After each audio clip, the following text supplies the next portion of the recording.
Tonight, on A Turning Point, as the world marks Holocaust Remembrance Day, a renewed commitment to making sure we never forget while fighting a concerning rise in anti-Semitism in our own backyard and beyond. A look at the growing problem and the work being done to protect Northeast Ohio's Jewish community. We'll introduce you to an inspiring organization that once brought together Holocaust survivors as they started new lives here in Cleveland. Now, their children and grandchildren are committed to ensuring their legacy lives on. Plus, the war in Ukraine and how lessons from the past are ensuring we bear witness and help those in need. And a look at a special and historic connection between a local synagogue and church and why these congregations believe working together will break barriers and fight back against racism and anti-Semitism. Those stories and more on a special edition of Front Row, A Turning Point. And good evening, everyone. Welcome into Front Row, A Turning Point. I'm Jim Donovan. And I'm Sarah Schuckman. Tonight, we bring you a special show focusing on anti-Semitism. Yom HaShoah Holocaust Remembrance Day is underway right now until sundown. As we remember the 6 million Jewish lives and millions of others lost during the Holocaust, alarming reports show that present-day anti-Semitism is also on the rise.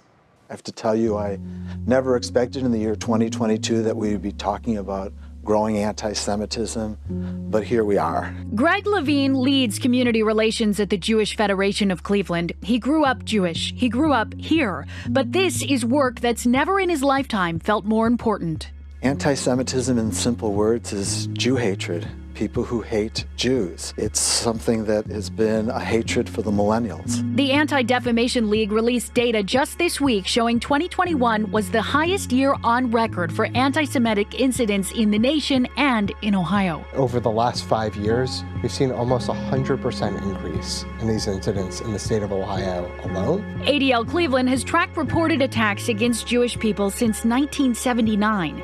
It found harassment, vandalism, and assaults were all up from 2020.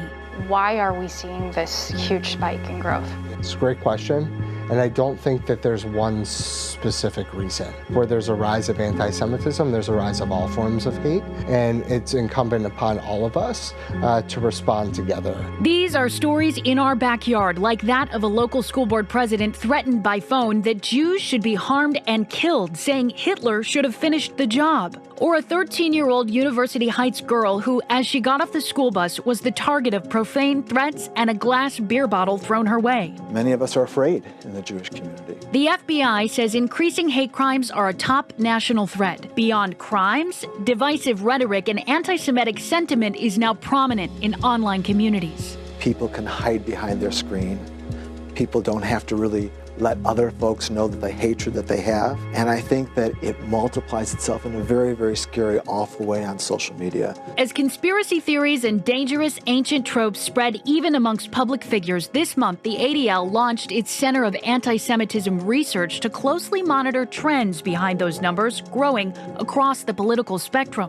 On the right, significant violence, right-wing extremism, but on the left, it's also pervasive in areas of society. We've seen a growth of anti-Semitism on college campuses. Including Ohio State's campus, where the Student Senate's resolution this month calling to divest from 2 companies that do business with Israel left Jewish students feeling at risk.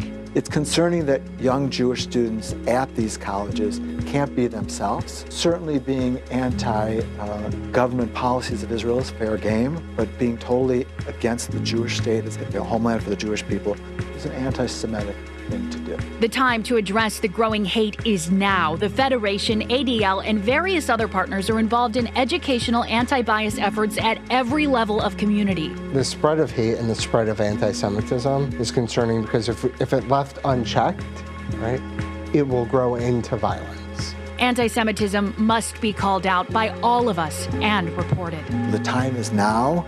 If we see it occurring, we need to take action. We need leaders in every sector of our community to speak out against anti-Semitism and hate. We need everyday individuals to talk to their neighbors and their family members. We all need to do our own part to stop the spread of hate.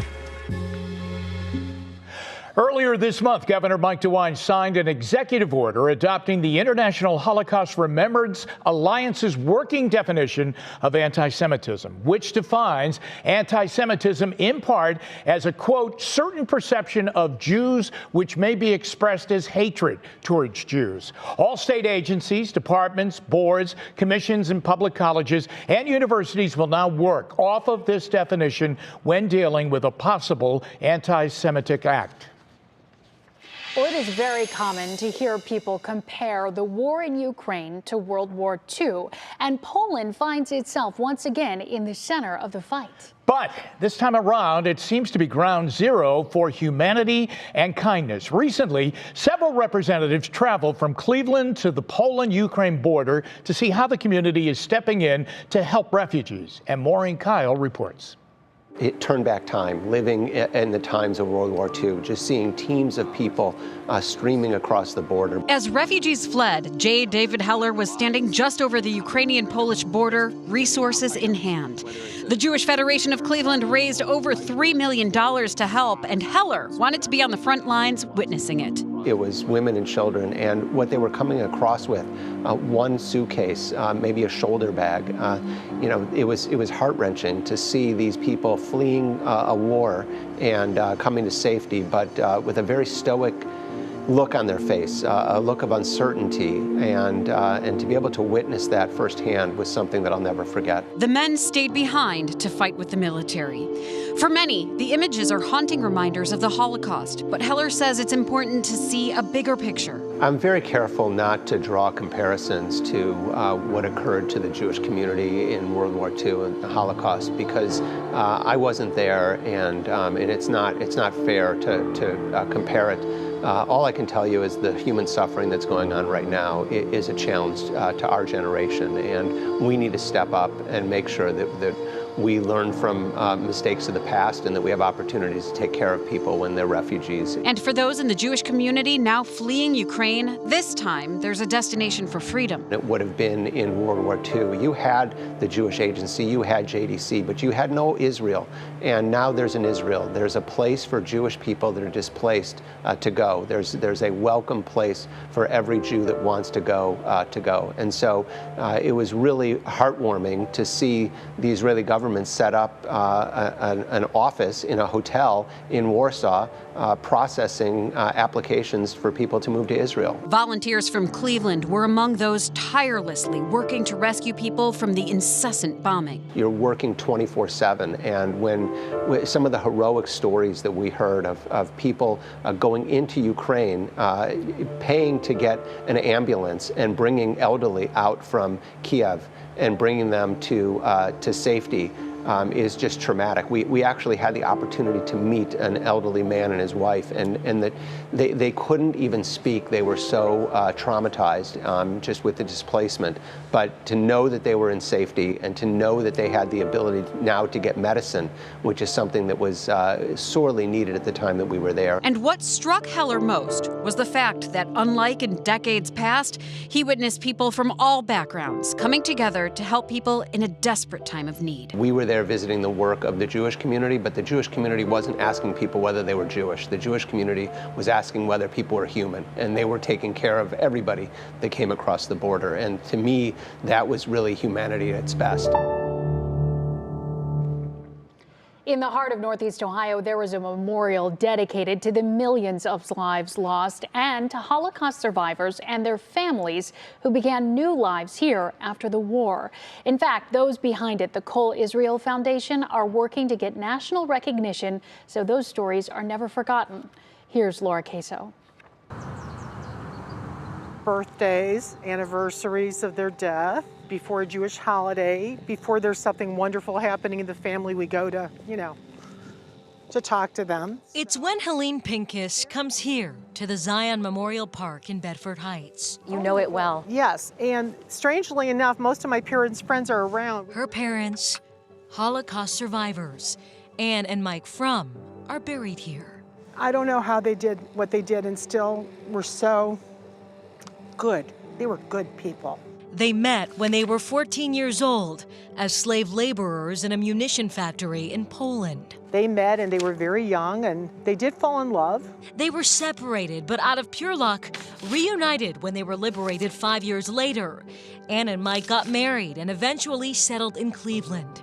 And they were motivated to educate us by helping to found the Cole Israel Foundation. In fact, the first meeting was at our house. The Cole Israel Foundation was created by Holocaust survivors who made Cleveland home after World War II, an organization that allowed them to share their stories, to educate, to commemorate. It was born in 1960. Then 1 year later, work started on this memorial. We believe that this is the first of its kind in the country, this memorial. And as I said, it was really very intensive labor for the survivor community to have this built in the first place. And it's something that they were very attached for. You can see that a number of people chose to be buried here to be close to this, to be close to these ashes, right, to feel that connection. These ashes in the center of it all. Ashes of those from 3 different concentration camps: Auschwitz-Birkenau, Majdanek, and Bialystok. It's always nice to come here to pay the respects and to remember everything that they sacrificed to get here, to build our families here, and also, you know, all of those who weren't able to make it. The Cole Israel Foundation is pushing to get its Holocaust memorial the recognition they feel it deserves, distinguished as a national landmark so people around the country can visit and gain perspective. Jeremy Joseph is now vice president of the Cole Israel Foundation. He says he grew up learning many lessons from the survivors, including his grandfather, Leo Silberman. He was a very young teenager when the war came to Poland, where he was sent off to a number of different concentration camps. And at every one, it was a battle for him to survive, and he always seemed to find a way. And when he was liberated, he continued to find his way. When I would ask him how he was doing, he would always say, "Can't complain." And that's a lesson that I think I take to everything, because how can I complain about what's going on when there were such horrible things that he went through? Today, the original mission of the Cole Israel Foundation lives on. Its mission, to educate, touching new lives. We are the voice of the survivors.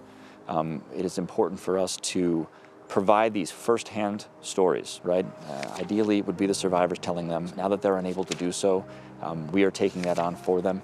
And we are trying to tell people that there are things in the world like bigotry and ignorance and hate, and it is important for us to always combat those. And to remember. These were my parents. It's what Helene does and will continue to do. Yeah, my mom's been gone 19 years and my dad 5. She places stones on her parents' grave, a Jewish tradition.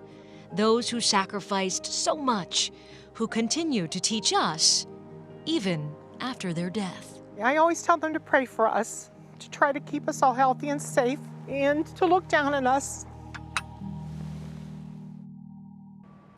And earlier today, bipartisan legislation was introduced in Congress to designate the Cole Israel Foundation Holocaust Memorial as a national memorial, with Senators Sherrod Brown and Rob Portman introducing companion legislation in the Senate.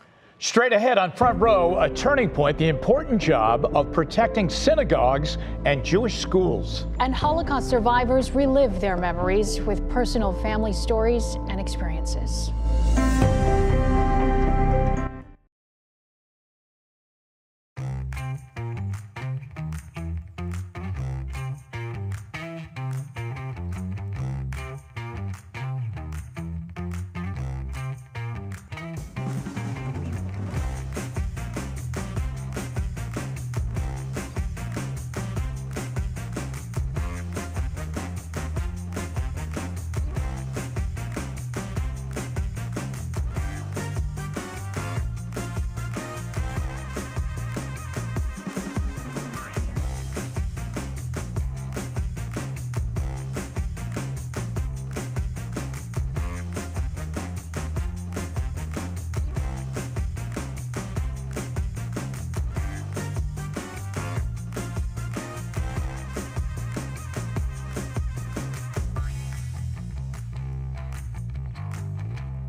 In 2013, Cleveland became one of the first Jewish communities in the United States to launch a widespread security initiative. And with incidents like the Tree of Life synagogue shooting in Pittsburgh and January's hostage situation at a synagogue in Colleyville, Texas, community leaders told our Marissa Signs the need to keep Jewish spaces safe is as important as ever.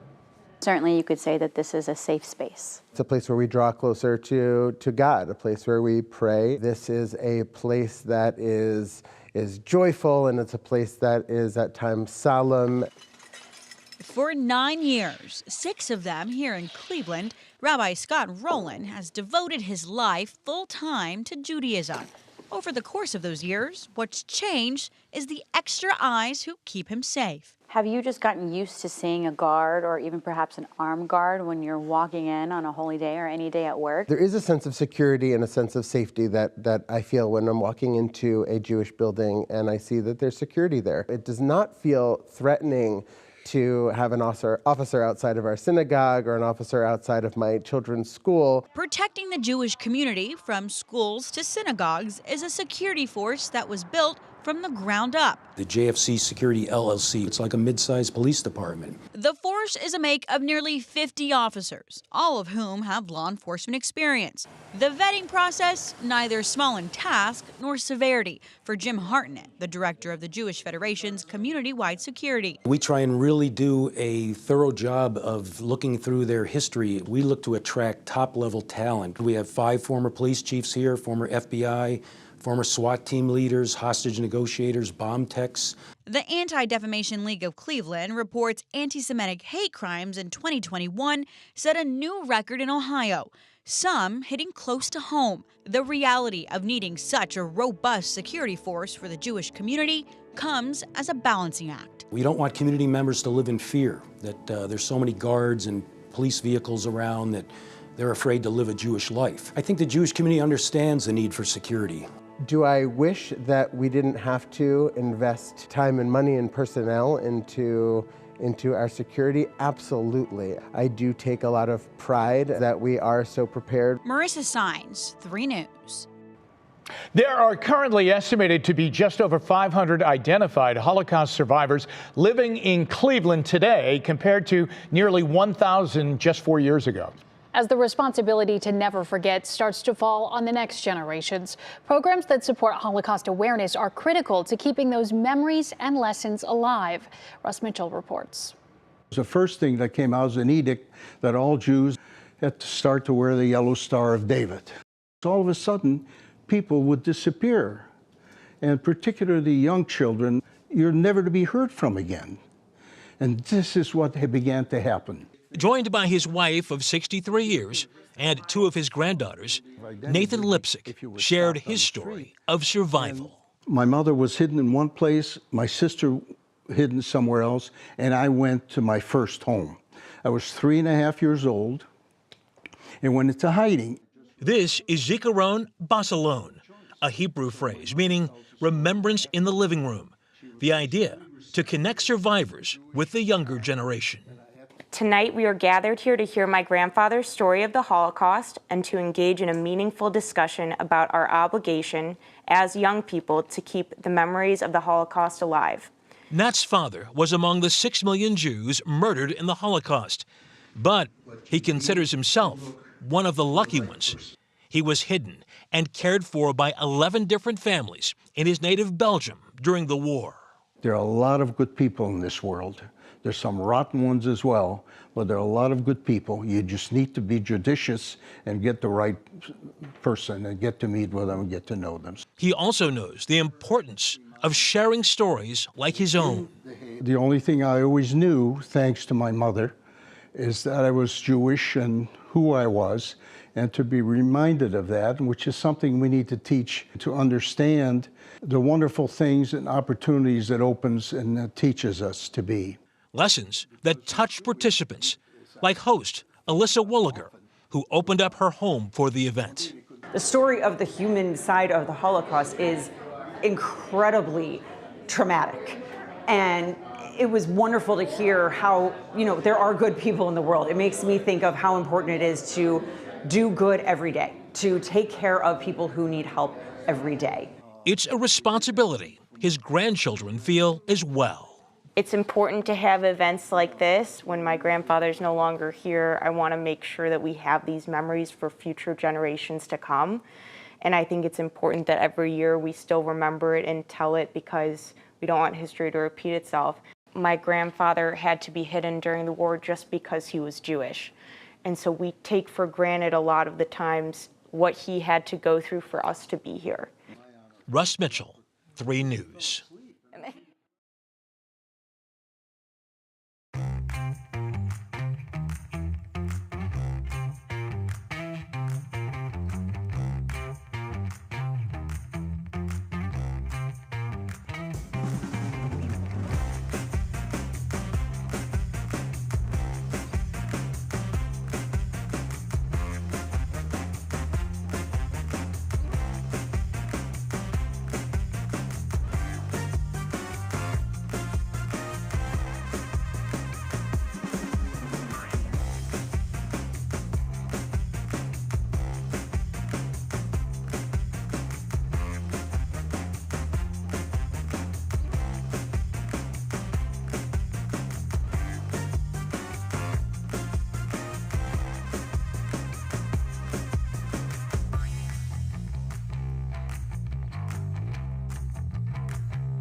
As Holocaust Remembrance Day comes to a close, family, friends, and survivors gathered at Fairmount Temple in Beechwood last night for a special remembrance honoring victims of the Holocaust and their families, as well as liberators and rescuers. Now, one way to fight back against all forms of hate is by working to build bridges between different communities. And our 3 News contributor, Chris Webb, introduces us to a special connection shared by 2 historic congregations and how their partnership is already leading to real change in our community.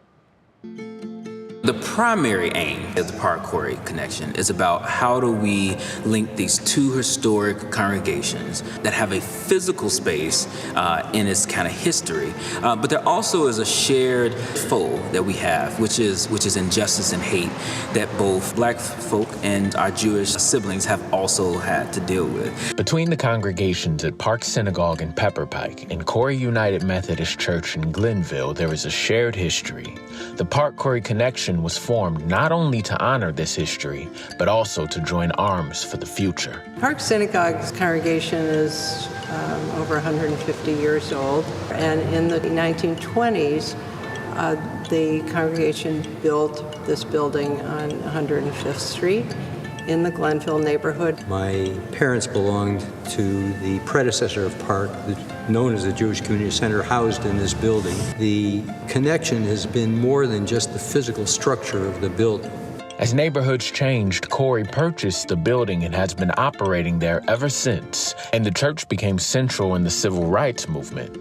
Decades later, these congregations reconnected and discovered that they share so much more than the history of a building, and what started as social events quickly turned into action. We had an event that we called Real Talk Racism and Anti-Semitism.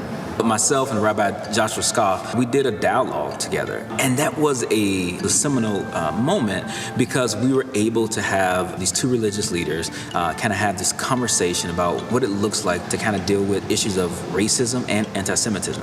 And from that program, we created an offshoot called the Affordable Housing Task Force. This task force was a wonderful way that programming went beyond just being a program to action. The work of hate is always to separate, which is why the work of love is always the sense of unity.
And we close tonight with a call to action. Here at 3 News, we recognize the need to preserve stories from the Holocaust to ensure our future generations will never forget. And would like to hear from you. If you or your family members are Holocaust survivors, or perhaps they helped in the liberation efforts and you want to share those stories, email us at whatmatters@wkyc.com. And we thank you for being with us tonight.